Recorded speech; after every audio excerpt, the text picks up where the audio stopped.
Cam Coleman is out at Auburn, man. This is some major news out of the Plains today.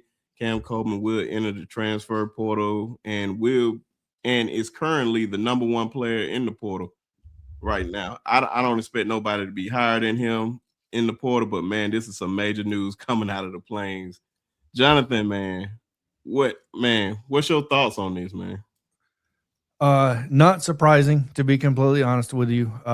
One thing, it seemed like he came there for a multitude of reasons. Both his primary recruiters left. One left. Actually, I have the name here right in front of me.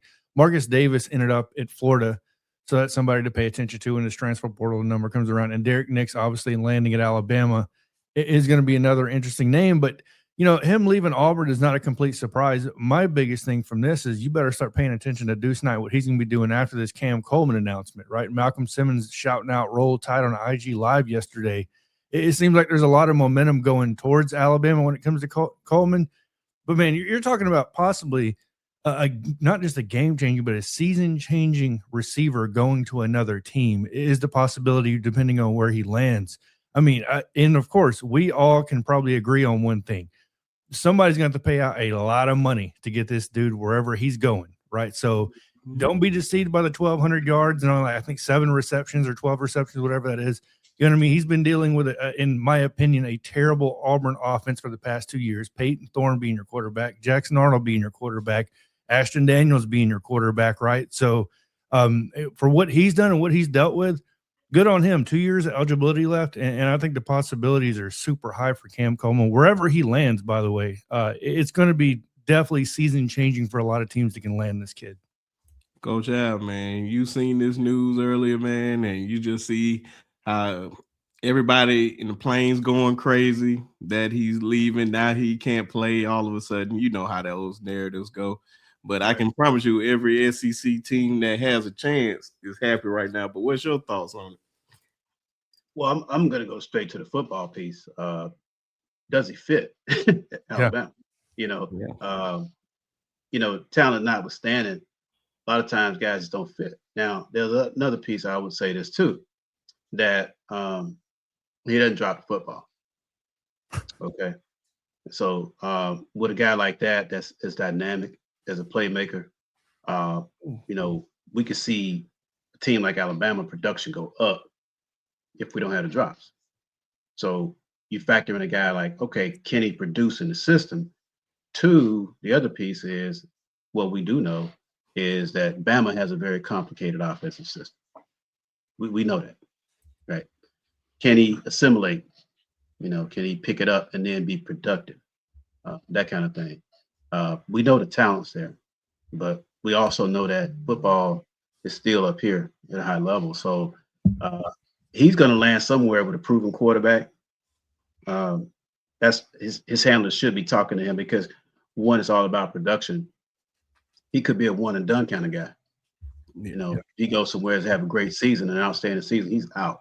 So it doesn't impact your roster from a depth perspective if a guy like that lands with you and all you guys want to run off.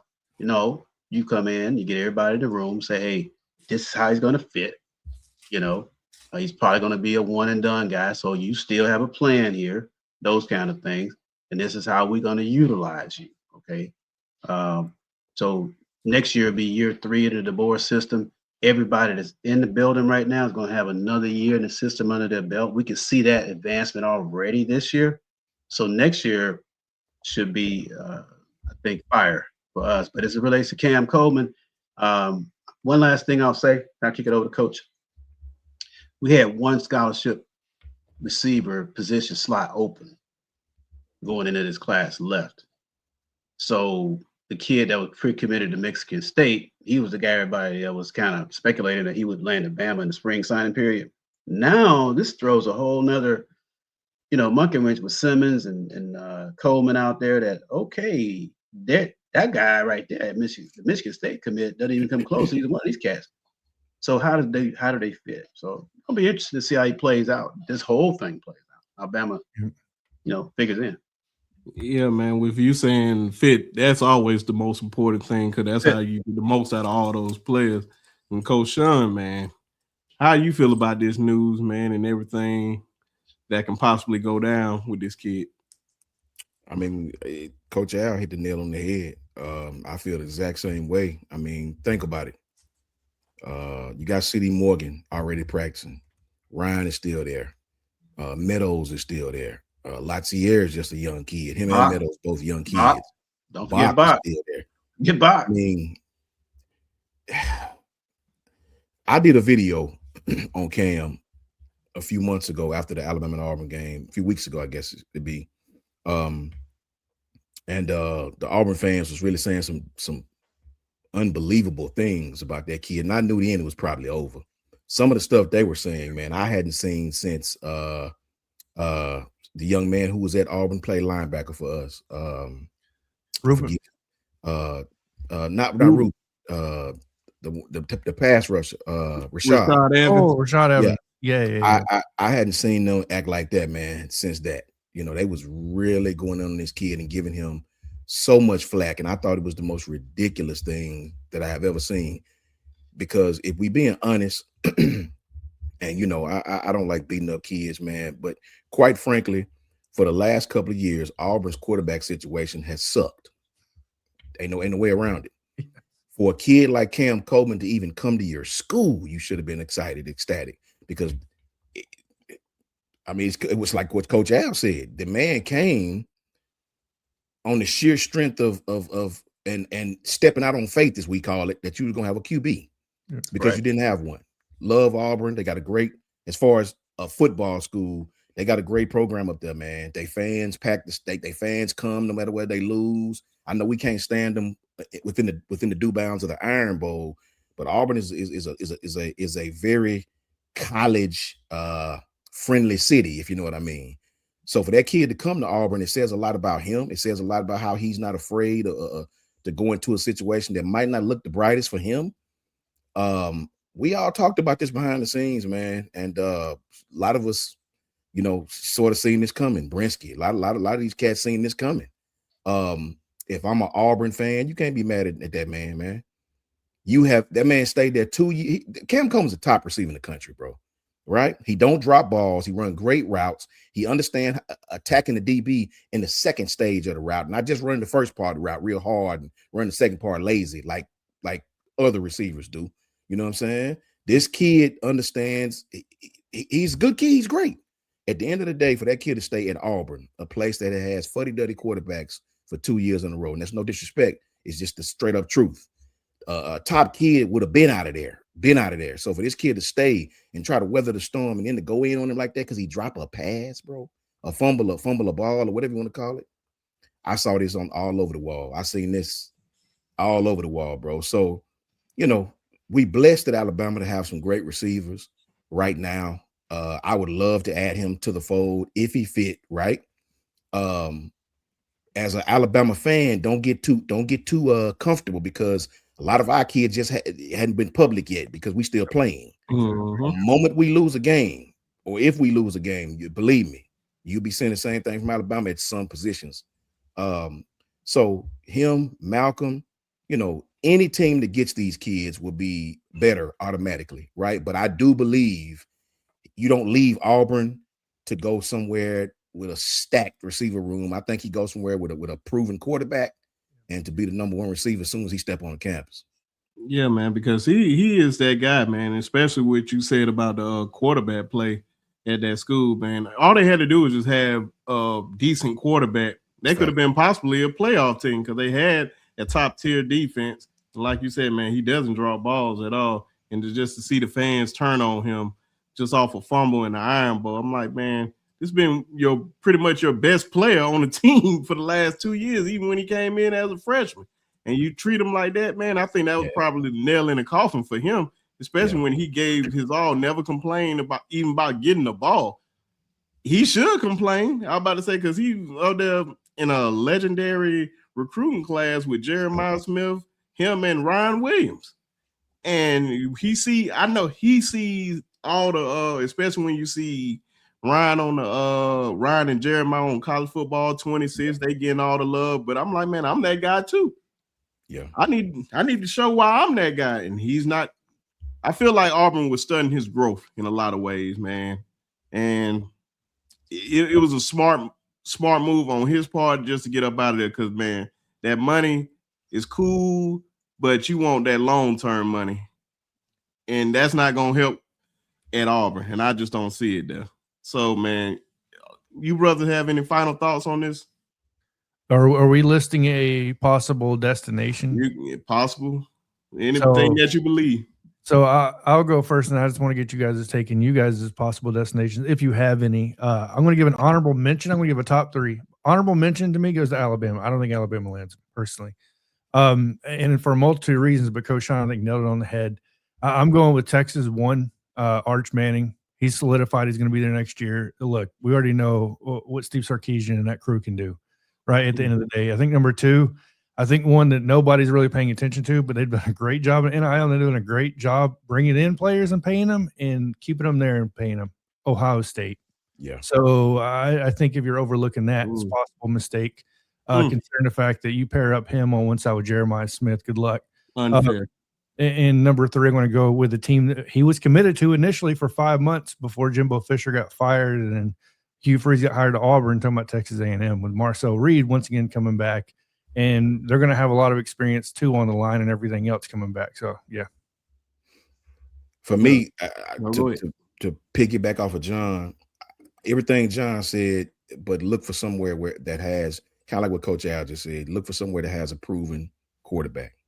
Yeah. Yeah, man, that was it. Coach Al, you have one or any?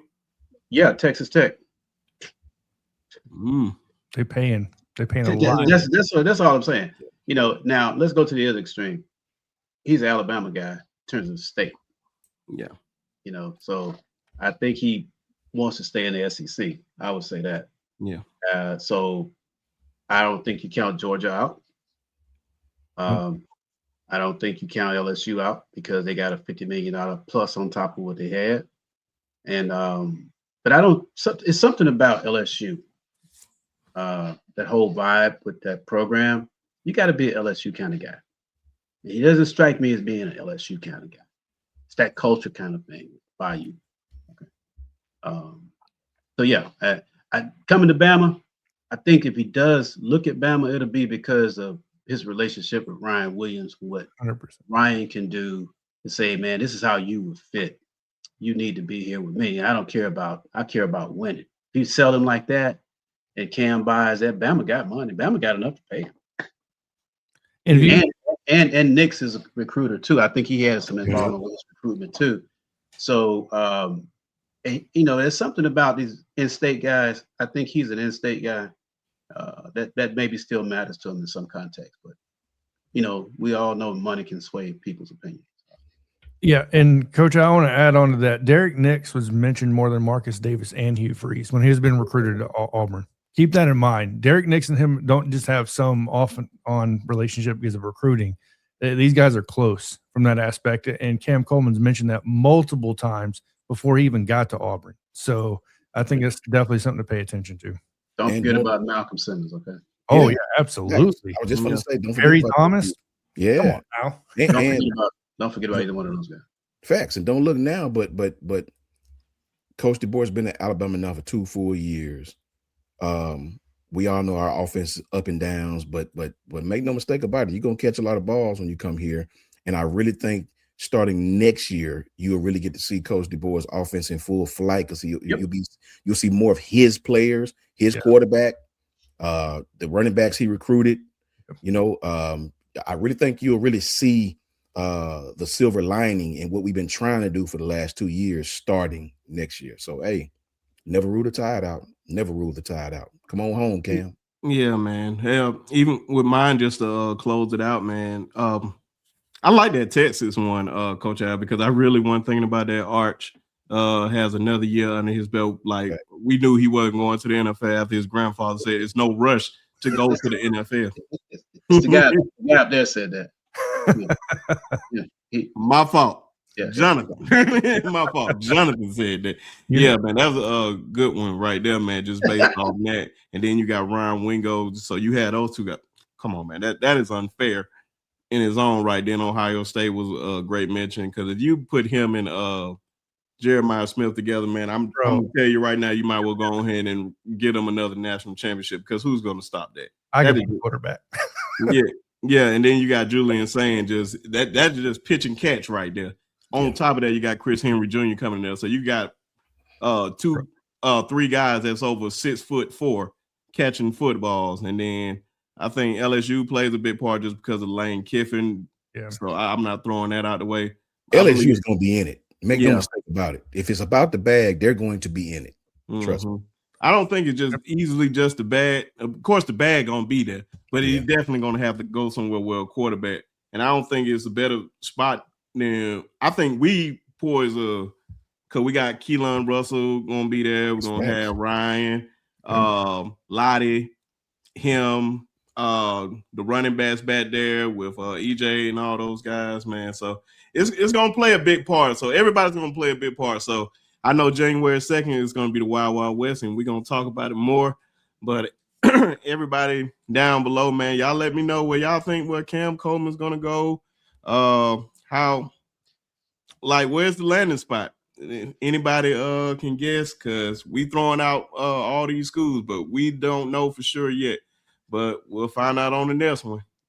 Thank you and peace.